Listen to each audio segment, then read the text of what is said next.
Salut les amis, c'est la truite. Aujourd'hui on se retrouve pour une nouvelle vidéo critique de film. Et oui, ce n'est pas du tout dans ma zone de confort ou ce genre de choses, mais pour vous, j'essaye des choses, tu vois. Voilà, je n'ai rien à dire. Alors récemment, je suis allée voir un film, Escape Game. Alors attention, spoiler, je vous le dis direct en fait. Tout d'abord, le film commence, déjà si vous connaissez pas le film, je vais vous le dire, déjà allez le voir, pour commencer. La vidéo n'est pas sponsorisée comme vous l'aurez deviné.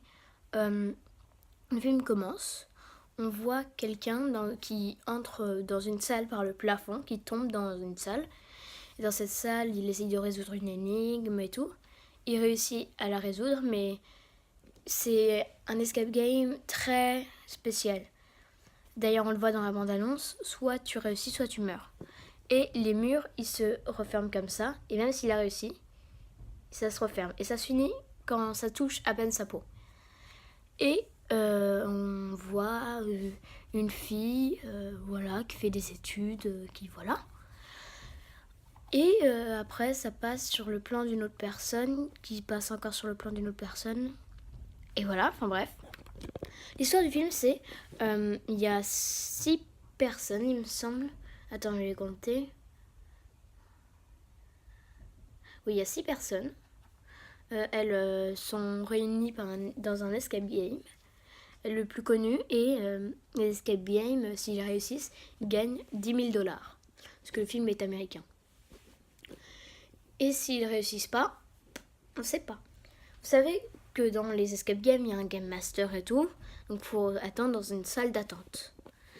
Et l'escape game est très spécial. Parce que si tu réussis pas à résoudre les énigmes, tu meurs. Et oui, jamais. Du coup, la première énigme, le premier chose qu'il faut essayer de ne pas mourir, c'est la chaleur. Il fait très très chaud. Et donc ils réussissent à réussir cette énigme, quoi. Et ils passent dans une autre salle. Et on voit que s'ils n'avaient pas tous réussi cette énigme, ils allaient mourir car il y a du feu qui tombe du plafond. Donc voilà. Ensuite, ils passent dans une autre salle, oui, il fait... Déjà, ils entrent dans une petite maison et tout. Il y a une cheminée, c'est cosy. Il y a des trucs comme ça. Et du coup, voilà. Ils réussissent à ouvrir la porte grâce à l'aide d'une personne. D'ailleurs, des personnes. Il y a 2 filles, Samantha et Zoé, et 3 garçons. Je me rappelle plus des noms. Daniel, je crois il y a un Daniel. Il y a un Mike. Il y a 2 personnes. Il y a 2 personnes. Et du coup, oui. Et il fait très froid maintenant, quand il sort de ce petit chalet. Et les portes se ferment dans ce chalet. Attends, j'ai un truc dans l'œil. Et du coup, il fait extrêmement froid. Mais ils sont toujours à l'intérieur. Parce que même Daniel, il touche une extrémité. Et ça se ferme. Mais on dirait tellement que c'est à l'intérieur que c'est à l'extérieur. C'est très très bien fait. Et l'énigme, il trouve un bloc de glace avec une clé à l'intérieur.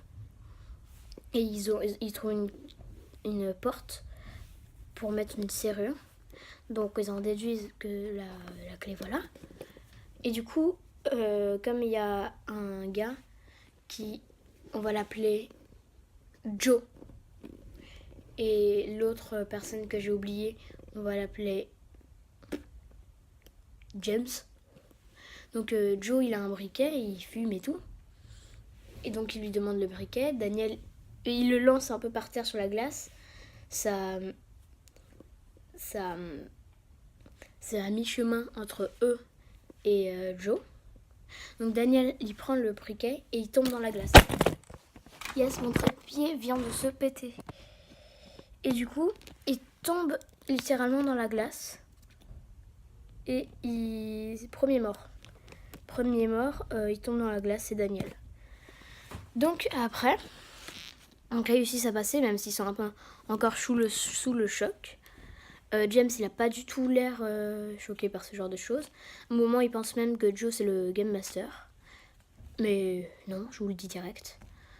Ensuite, ils passent à une autre salle où tout est à l'envers, c'est-à-dire que eux, le sol, la pièce est faite en sorte que le sol soit comme le plafond et le plafond comme le sol. Donc, ils essayent des choses et tout, ils y arrivent. Et Samantha, elle n'y arrive pas. Et il y a des blocs de sol qui tombent. Et comme ils sont montés, ils meurent direct s'ils tombent. Et là, il y a Samantha, elle tombe dedans. Bon, bah, du coup, elle meurt. Mais ils ont quand même réussi à trouver l'énigme avant. Donc, c'est cool et tout. Et là, ils entrent dans une nouvelle salle. C'est une sorte de salle d'hôpital. Et c'est bizarre parce qu'on dirait leur chambre à chaque fois. Une reconstitution. Donc, pour Zoé, qui est une des filles qui est les plus importantes et plus mise en valeur dans le film, c'est qu'elle a eu un crash d'avion et que c'était la seule survivante. Tout le monde était mort dans l'avion, sauf elle. Ils ont mis à peu près une semaine pour la retrouver. Pour la deuxième salle, du coup, c'est un rapport avec James, qui lui, son bateau, il était avec son ami, il s'est retourné. Et son ami, avec l'hypothermie, il est mort en voulant partir à la nage. Pour Mike, que j'ai pas beaucoup parlé par rapport à lui, je crois il était mineur ou pompier, je sais pas quoi. Et un jour, il y a une mine qui lui est tombée dessus, enfin un truc qui lui est tombé dessus. Il y a son collègue, il y a plusieurs collègues, ils sont morts sauf lui. Pour Joe, lui,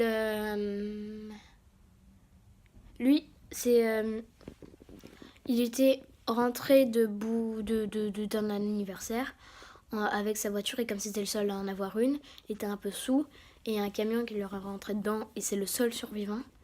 Et pour du coup les deux qui sont morts, donc Samantha, elle était par rapport à la première salle en guerre de je sais pas quoi, je me rappelle plus, et c'est la seule survivante de cette guerre par rapport à son équipe. Et Daniel, j'ai pas très bien compris. Toute sa famille a été empoisonnée, c'est le seul qui a survécu. Je crois, c'est ça, ouais. Et donc dans cette salle, il y a 2 morts parce qu'il y a une énigme et tout. Et comme c'est repousser vos limites, il pense que c'est la limite cardiaque. Et du coup, il prend un défibrillateur pour Mike. Il fait plusieurs fois sur Mike. Et donc il décède d'une crise cardiaque. Et Zoé, elle a une crise de nerfs parce qu'en même temps Samantha elle vient de mourir, puis il y a Daniel aussi, donc elle dit que s'il les voit pas, peut-être que voilà, il pourrait pas mourir. Du coup elle décide d'enlever toutes les caméras, mais elle part trop tard, donc elle se fait empoisonner. Et du coup Joe et James, génial, c'est les deux où je me rappelle plus des noms, quoi. Ils rentrent dans la dernière salle et il y a un truc, vous savez, comme les coffres-forts à tourner. Et il y a de la drogue dessus. Du coup, ils voient tout bizarrement et tout. Ils trouvent un truc pour... c'est l'antidote. Et c'est un poison un peu. Et du coup... mais c'est qu'une dose. Du coup, ils se battent et James, il casse le genou de Joe. Et Joe, il le tape et il meurt. Et du coup, il arrive dans la salle qu'on a vu au premier plan, où du coup les murs ils se referment alors qu'il a réussi l'énigme. Et il y a une cheminée, il se faufile dans la cheminée et il arrive à survivre. Et du coup, il y a quelqu'un qui dit bravo et tout. Et il commence à l'étrangler. Et là, il y a Zoé qu'on a vu un peu plus tôt dans le film qu'elle n'était pas morte en fait. Elle était juste évanouie, mais elle n'était pas morte. Et du coup, elle arrive à s'échapper et à trouver un pistolet. Elle tire une fois sur le méchant, mais ils arrivent à se battre et tout. Et d'un coup, ils arrivent du coup à tuer le méchant à la fin, et donc il reste juste Joe et Zoé. Et au final, ils arrivent à... Ils portent plainte carrément parce que quand même... Et du coup, comme ils portent plainte et tout, ils vont dans le bâtiment. Et là où il y avait la salle d'attente et tout, tout est ravagé. Et il y a un anagramme, je sais plus ce que c'est, No Way Out, tu ne sortiras jamais, je crois, un truc comme ça.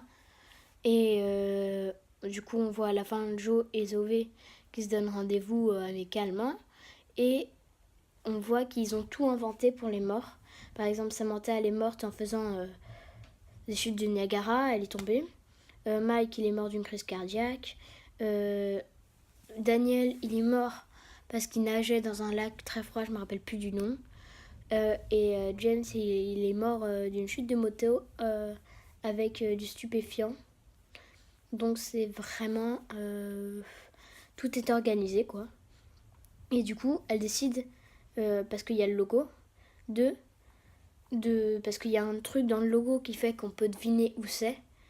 Et du coup, elle va à cet endroit, sauf qu'on voit à la fin qu'il y a ces personnes qui font une sorte d'avion, un faux avion, et du coup pour les empêcher d'y aller, parce que sinon ils vont mourir, quoi. Parce que ça reste un faux avion, et du coup ils pensent qu'ils vont cracher et tout. Donc voilà.